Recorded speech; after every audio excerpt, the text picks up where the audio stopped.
Hello everyone, today we have new video review, and as you can see, this time we are going to talk about treasuries from ICM, and this time kit comes in 1/32 scale. This is an aircraft kit combo actually, because we have I-16 Type 10 with Chinese pilots, so it means we get aircraft model and pilot figurines in the same scale, and it might be a good opportunity for some diorama build, or maybe just for a project where figurines will actually show the size of this aircraft. And of course we have a commercial sample here, so it means you will get exactly the same stuff as what you'll see in this video review, and this is really interesting to check what has changed here, or maybe we get exactly the same version as it was before. Note that the kit number is 32008, box size is traditional for ICM. Here you can see comparison with my hand, and I think the box art is quite descriptive, so you understand what you get after looking at this picture.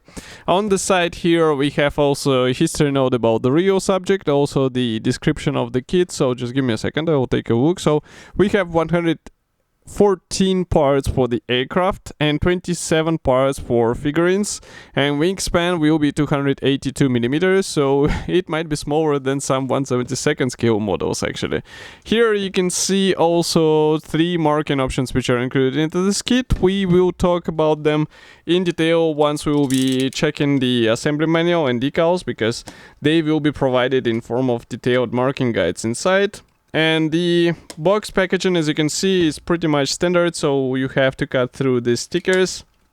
If these stickers are cut through when you are getting the kit, it means that somebody was opening them, opening the box before you, and it's a good thing to check if all the parts are intact, and of course to ask seller why it is like that. But the box structure is typical, so we have this color printed top cover. I'm just trying to lift it off the box, and as you can see, it's flexible. It does not provide any protection to the parts inside. Parts inside are safe because of this white cardboard box. And if I open it, so here we have all the frames packed into several plastic bags. Why several? Because here you can see that figures come in the separate plastic bag, but this is actually because the figures were also part of the solo release, let's say, without the aircraft, and we reviewed it as well. You can find it in our YouTube channel. Actually, we have here the number. It's 32115 if you're interested. Okay, so I'm going to open this plastic bag. It's a resealable plastic bag, so that's why it's easy and quick to open. Here we have figures. So I would say that parts division and overall design mimics to what we used to see in 1/35 scale. It means separate legs, separate hands, one piece torso and one piece head. We also have some accessories in form of, for example, these parachutes and some other stuff, but sculpting looks good. We do not have any guiding elements. If I flip it over, you can see it with your own eyes, but that also means that you'll have to be careful while joining all of this stuff together, so that you'll have the smooth connection between the parts, and of course it will be necessary to make it natural looking, so that it won't be visible that it's actually a figurine assembled out of several parts. So now I'm removing another set of parts. Just give me a second. I'll remove this frame off the table, and here we have parts for the aircraft. So first one, the sprue A. It is dedicated to the fuselage halves, and if I zoom out, you should be able to see whole frame. So here we have fuselage halves which are molded together with the tail fin, but note that the nose section should be glued out of separate panels. We have some of them here. We have also parts for the rudder, landing gear, tail wings, elevators, ailerons, and all of this stuff looks quite nice. I really like how the surface of this fabric is replicated here.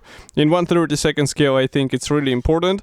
And if I flip it over here, we also can see the guiding elements. This is also a necessary feature, because otherwise you will be struggling trying to combine all these parts together. And do not be fooled by the size, because as you can see, these parts are still quite large. Next, we continue with this sprue, which is dedicated to another fuselage panel.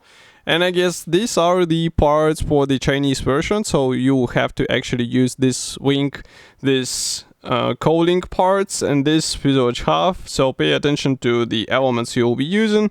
But again, overall details look as good as on the previous sprue. Inside we have also nice cockpit features, so it's just a matter of careful assembly and of course again picking the right parts for your build.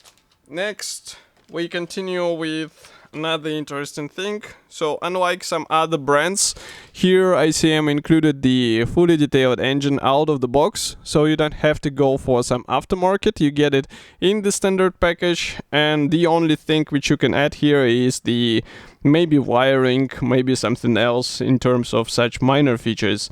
And the same can be said about the cockpit. So cockpit is visible, as you remember on I-16 it's completely open, so that's why the cockpit it should be nicely detailed, and it might be a good idea to get some aftermarket for the cockpit as well. Next we continue with the separate plastic bag for the clear parts, so I'll open it in a second. And here obviously we have this windscreen, we also have some parts for the instrument panel, and molding quality seems to be fine. I hope that the masks template is included here, because this kit is one of the earlier, before ICM actually started including the masking templates.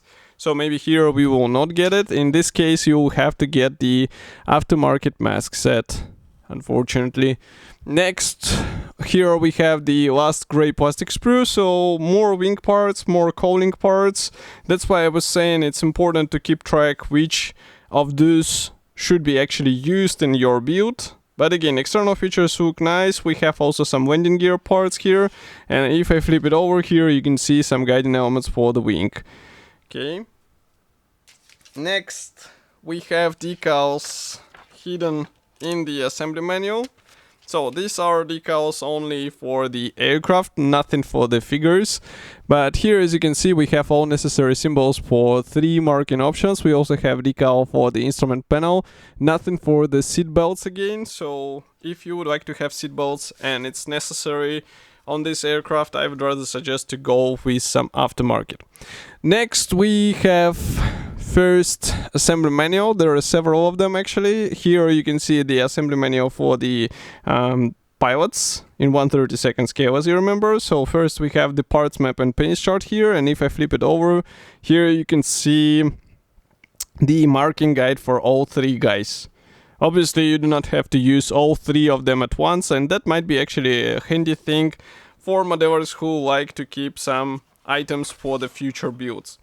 Next we continue with assembly manual, and here I can see that it's assembly manual from the original release, so I'm not sure if we will have masks, because here, as you can see, we have the assembly manual with the short history note. Next, red color means that these parts will not be used, and assembly process starts with an engine. And actually here we continue with the cockpit parts, which are installed into the fuselage halves.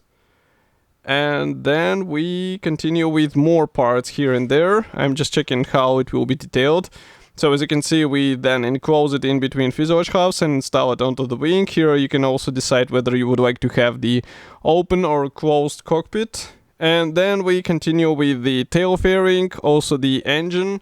So as I said, the engine is nicely detailed, so it might be worth thinking how to expose it on the aircraft, because as you can see here, manufacturer does not suggest any of the options.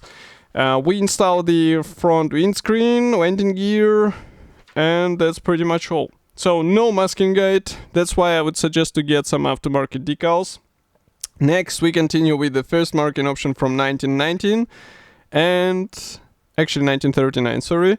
And here we have 2 more aircraft from 1940 and 1941. So all of them are finished in traditional camouflage for these air forces, nothing special, but maybe you'll find something interesting, especially depending on the background behind this aircraft.